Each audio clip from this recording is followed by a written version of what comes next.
this is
Hello, my name is Frank Weinmeister.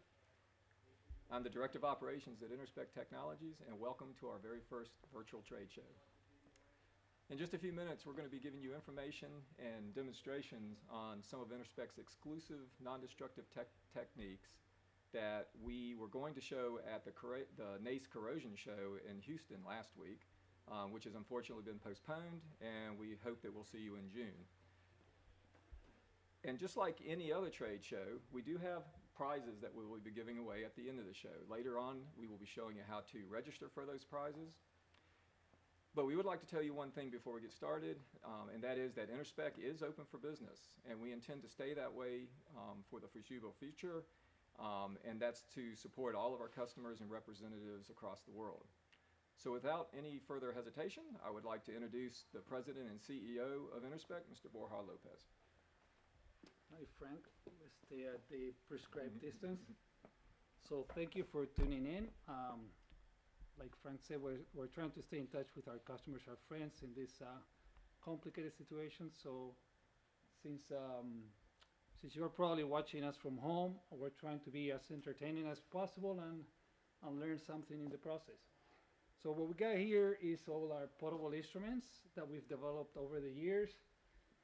First one we have here is the PowerBox 1, which was developed in around 2005, 2006, and we're still selling it mainly for inspection of boiler tubes with this sensor right here. So we do inspection on boiler tubes with PowerBox 1, and it's received a lot of renovations over the years, but it's pretty much the same one that we launched in 2005. In 2011, we launched the first portable product, the first handheld EMAT system. It was the PowerBox H. H stands for handheld. And we sold many hundreds of these systems for guided waves and for thickness, for corrosion mapping in pipeline and other applications. And last, we have the Volta, which is the last instrument the latest instrument which we introduced in 2019. It's a 2-channel instrument, and Justin in a while will show you some applications using this equipment. So all these systems, they all use technology called EMAT, which stands for Electromagnetic Acoustic Transducer. Like the name indicates, it's an ultrasonic technique. So even though we're going to be talking about magnets and eddy currents, this is 100% ultrasound. And everything that we do, all the things that we measure, all the things that we detect are using ultrasound. But instead of in conventional ultrasound, you have a piezoelectric transducer. So you excite this transducer, you generate the wave, the mechanical movement with the transducer, and the wave is transmitted into the part that you're inspecting. And to be able to transmit into the part that you're inspecting, you use a liquid couplant to couple because of the difference in impedance between the air and the part. So with an EMAT on the other hand, what we do is we do electromagnetic induction of the sound in the material. So to do this electromagnetic induction, what we use is a coil.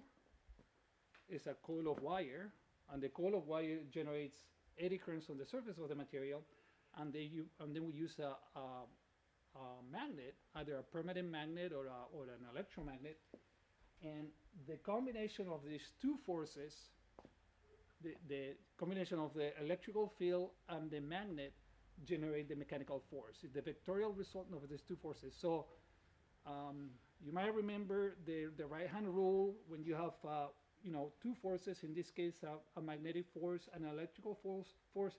The vectorial result of the three forces is the mechanical vibration in the part.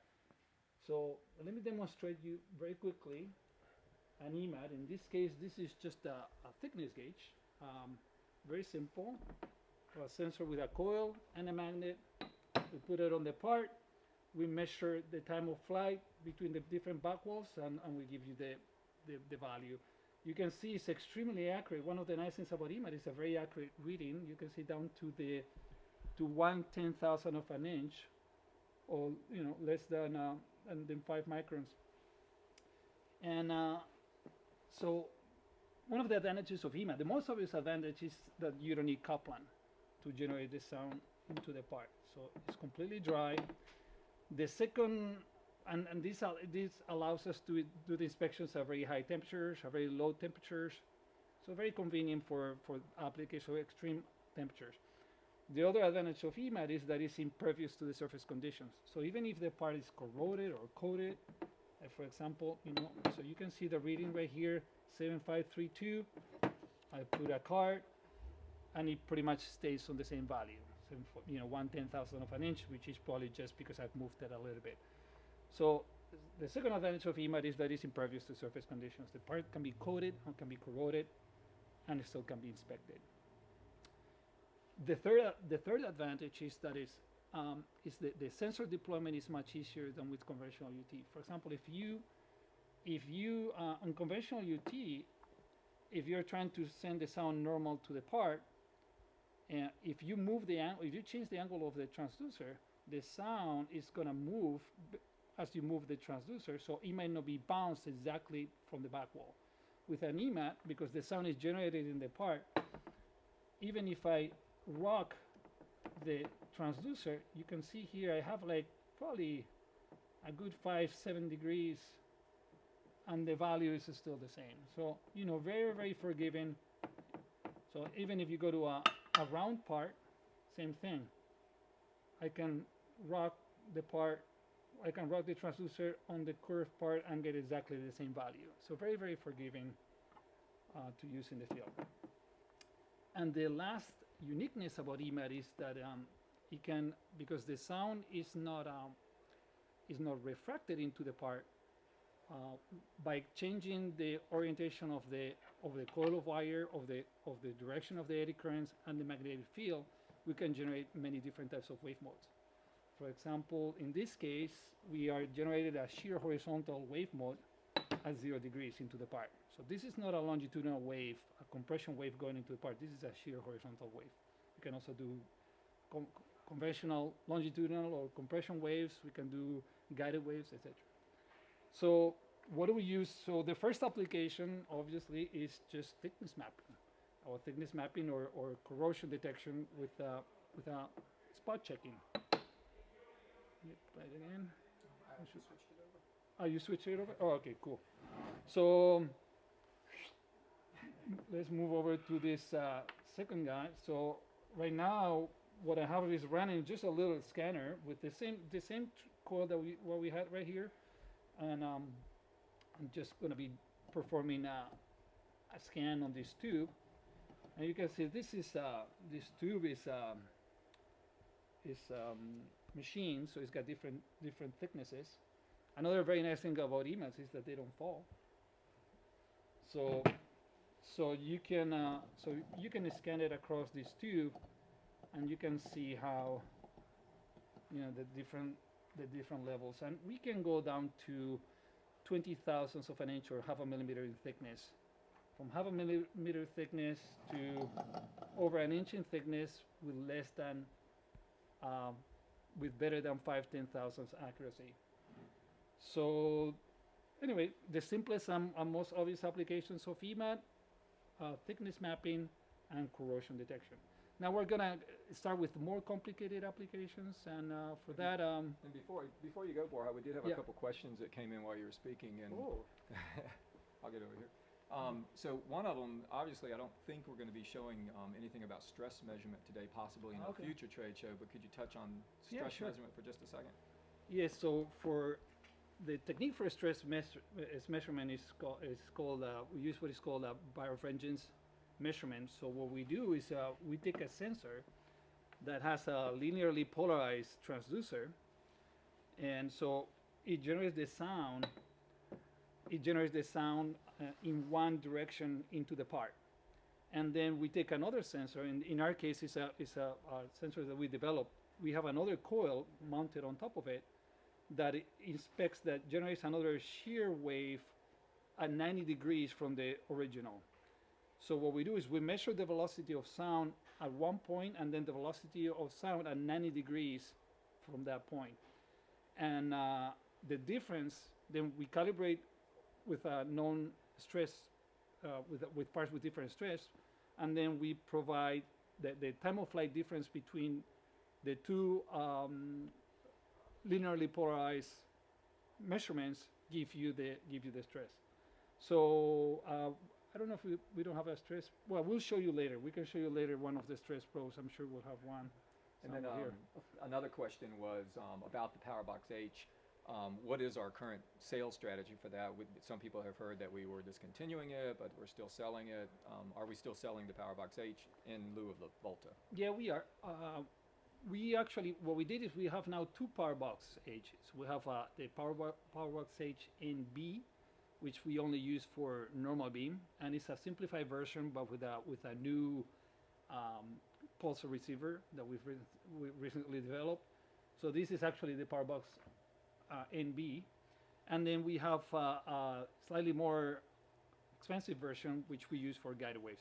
So what we found is that especially for techniques in which we're just doing attenuation measurements on pipes for simple, and like Justin will explain in a minute, for those applications the PowerBox H is still very convenient because it's small, so it's easy to put into a ditch and to move it around the pipe. But for more complicated or more sophisticated inspections and analysis, then we use Volta right here.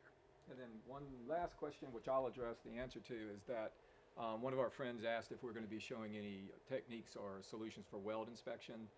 We will definitely have another show. We're going to plan on doing a trade show, a virtual trade show for each trade show that has been canceled. And our future trade shows will definitely have demonstrations of weld inspection as well, which is a perfect solution for any of our EMAT techniques.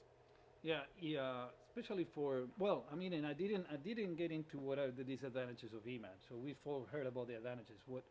One of the disadvantages is that these are, by definitions, are contact transducers. So we generate the sound, and there is a dead area that we cannot inspect.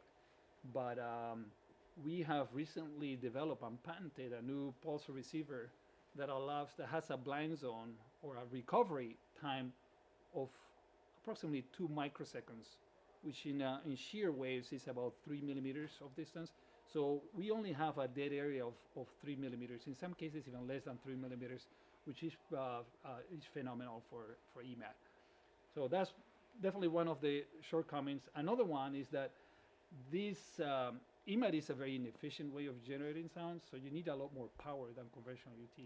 Conventional UT, you just use typically a spike pulse, just a half a cycle, and whereas with an EMAT, we put either a full cycle or many cycles of energy at a much higher voltage. Just to give you an idea, this box right here puts 1200 volts of power, or 1200 volts of voltage peak to peak at around 50 amps. This is got over 10 kilowatts of power, so it's a really powerful instrument. But the duty cycle is very low. That's why we can still run it with a battery. But it's still a very, very powerful instrument. And that's one of the things that differentiates, and that's why it's very conventional UT instruments do not handle EMATs. Another disadvantage is that the transducers tend to be larger than conventional UT. You can have tiny little UT crystals, very efficient, and this one's because of the inefficiency of the process, of the transduction process, we need to use larger transducers. But like everything else, every application has got its niche, and based on the advantages, we can use it for it's more appropriate for other applications. So I'm gonna pass it on to Justin. Should I keep on talking? No. Sure. Just stay at 6 feet, and then Justin jump in and please up. He's our director for portable products. Thank you, Borja. So, as Borja has mentioned, this is our new generation 2-channel instrument, Volta. 2-channel instrument is especially good for for cancellation of the signal. As most of us know, the sound generated from the EMAT coil is being passed on both directions. With the 2-channel instrument, you are able to cancel sound on each side of the direction to allow for a quick and easy analysis. So we are going to show you the Volta using the software. The software is very modular here. It's a web-based software. So as Borja has mentioned, InnoSpec does both portable as well as custom factory integrated solutions. And what does that mean for our customer? Any improvements made on the portable side will be seen on the factory integrated side, and vice versa. Any improvements made on the factory integrated side will be seen on the portable side. So these modular software improvements helps. It's a win-win situation for both InnoSpec and as well as our customer.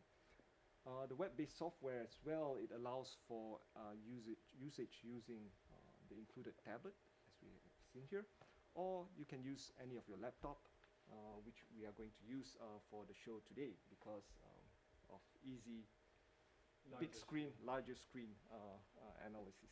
And Justin, one of the things our customers often ask at the trade show with our new software architecture, how does that relate to the operating system? We've always had trouble keeping up with Windows updates, things like that. Right. So So maybe touch on that a little. sure. This software is a web-based software, so it does not depend on any operating system. So there's no issue with our customers using an older operating system, especially for factory integrated solutions. They do not need to update or upgrade any of their computing system. They would just need to access a web browser, in our case, which is Chrome. And with Chrome, you can access the software anytime you need. So let's go on with the demonstration. What we have here is the medium range UT lamp. This is our new design of the very popular PMX sensor. We have in this configuration the true transmission or the pitch catch mode, whereby we have one sensor transmitting and then another sensor receiving. And with this method, you will see amplitude changes when there is corrosion on the short path between the two sensors, on the shorter length of the two sensors. And also you will see amplitude changes if there's defects on the long path of the sensor. We have simulated corrosion on this pipe here on the longer path. So during the demonstration, you will be able to see attenuation on the longer path of the sensor. This sensor is very flexible. You can also use it in pulse echo mode, whereby you only need one sensor to transmit and also to receive. So What is the typical inspection speed? it's pretty fast. You can go up to 1 meter per second, let's say. Yep. So Okay. Yeah. Want to demonstrate it? Frank will will push the sensor, and I will press the scan button. You want to show them what's going on up here? Yep. So as you can see here, as Frank goes on to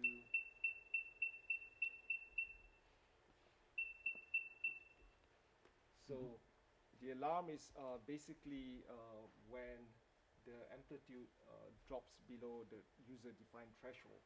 you can see that there's a drop in the strip chart, and you also see the A scan. What is nice about this our new software is that we are able to look at the differing changes in the A scan corresponding to the location of the strip chart. Here we can see the main bang, the short path, and the long path, the amplitude from the short path and the long path. And when there is no corrosion, both amplitude is very strong. But when I select a location whereby the amplitude drops, you can see that the long path is attenuated as well, which corresponds to the corrosion that we have seen on the pipe itself. So, And it uses both amplitude and time of flight yes, to detect the yes. corrosion. Yeah. So I'll move on to the next technique, which is the medium range UTSH. While I change my computer connection to the next Volta, Frank will talk more about the prizes and how you can win those giveaways. Okay, so while we're switching this over, go ahead and get registered for our prizes. Rick, our production guy here that's doing all this video, he's going to pop up a website on the screen here in just a second, I hope. And there it is. So right here at the bottom of the screen, you'll see the website, interspec.com/virtual. That's the secret code that you can get in to register. So go to that website when you have a chance, and remember to check your email for confirmation. And you do need to confirm once you've done that registration that you are entered into our drawing, and that drawing will take place just right after we finish our last demonstration. We'll do that live, so you folks will know who wins the prizes. Okay, Justin, are you ready to get in? Okay. So what we have shown previously is the typical conventional EMAT technique. What we have here is the magnetostrictive technique, and this magnetostrictive technique uses the ferrous cobalt strip, and ferrous cobalt strip uses the magnetostrictive strength of the strip itself to generate the ultrasonic sound, and the ultrasound generated by the strip is almost 40 to 60 dB gain compared to a conventional EMAT technique. So what we have to do here is basically to magnetize the strip.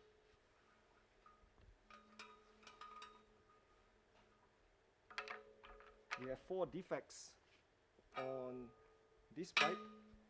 So the defects ranges from as small as 0.125 inch up to 1 inch, and it's covered by stack wrap. The depth of the defect ranges from 25% up to 50% deep. And this technique is particularly suitable for inaccessible areas of pipes. For example, buried pipes. A lot of customers uses it for buried pipes, lamp poles inspection, as well as for pipes that go through concrete walls. So now that I've swiped the magnetostrictive strip, I'll run the scan. So as you can see here, as the first defect is detected, you can see that the second defect is detected, the third defect, and the fourth defect.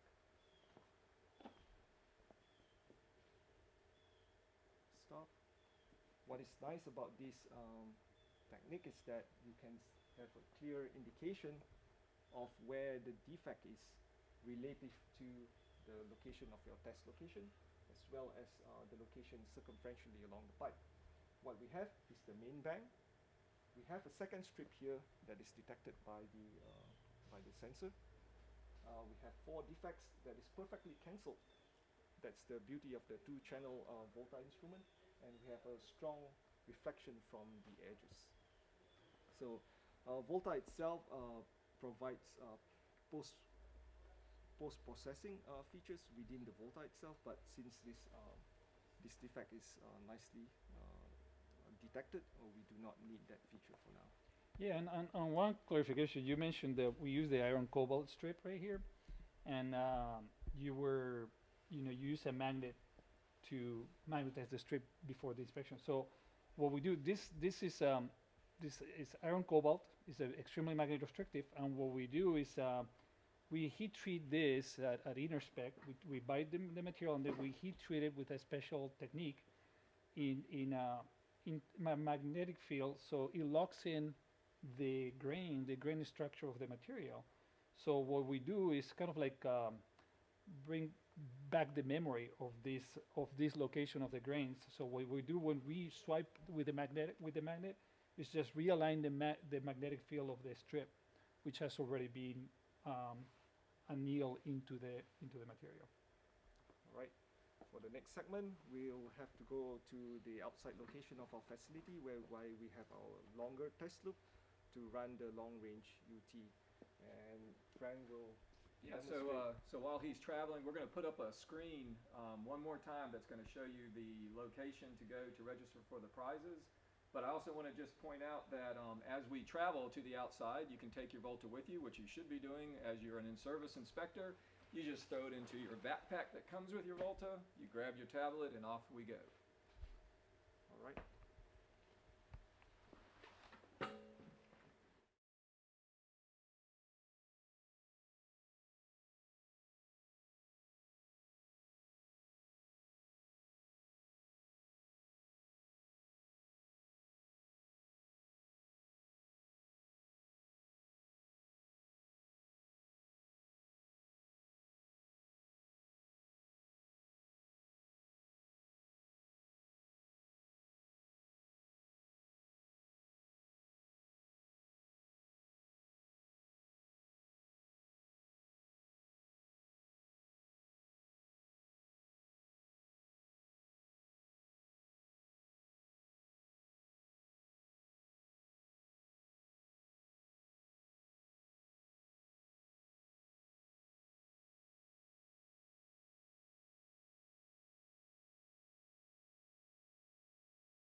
Okay, we're back. We're out here on a beautiful spring day in Virginia. We're out at our rear of our building at our, it's our test facility where we have some simulated pipe runs and other items that we can do for testing when we're doing training. And I'll turn it back over to Justin. So what we are going to show here is the long-range UT. We have the long-range UT Lite, and it uses the same magnetostrictive technique as well. So we have two defects from the test location on the left side, and we have three defects on the right side, as well as a weld. And we are only going to look at the long, straight 30 feet section of this test loop. So what I need to do is to magnetize the strip.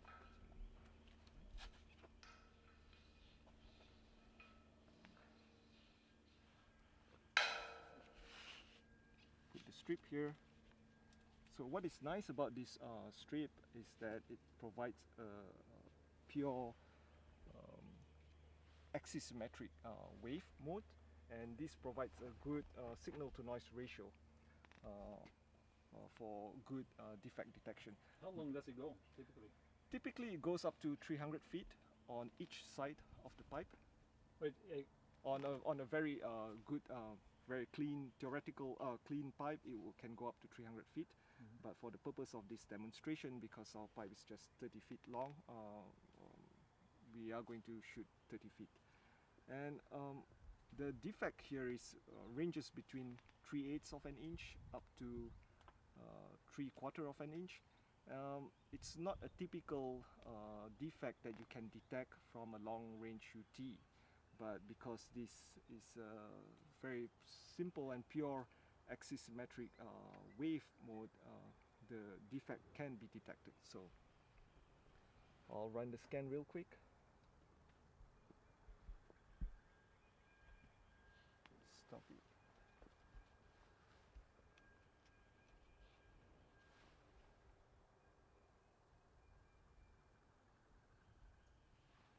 So as you can see here, there is the main bank. We have two defects on the left side. We have the weld that we have annotated. A defect beside the weld. We have the second test location, which is the second magnetostrictive strip. And just beside the second test location is another defect. How big is that defect? I believe that defect is approximately 3/8 of an inch, so it's a very small defect. And how far away is that? This is approximately 20 feet away. 20 feet away. Yep. That's a defect? Mm-hmm. Okay. And finally, you have 3 amplitude that you can see, and this 3 amplitude signifies the elbow.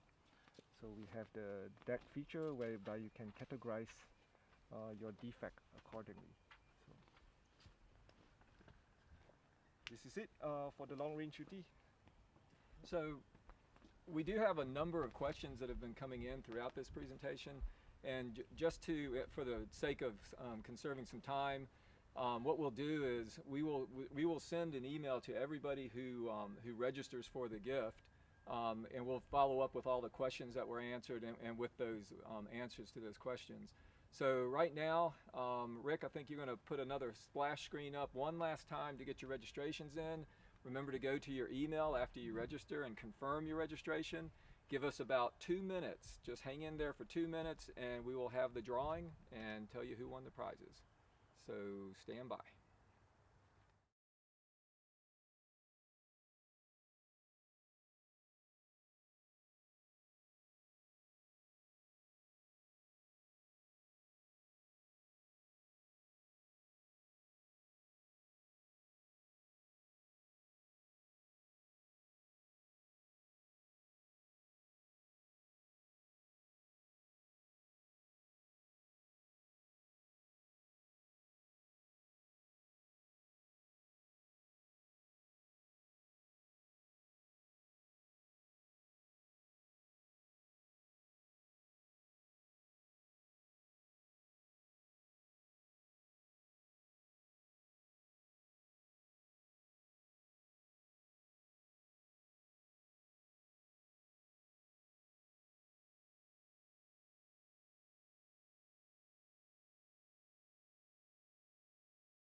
Okay, so we're ready for the prizes. We've had our drawing. I've got the results here.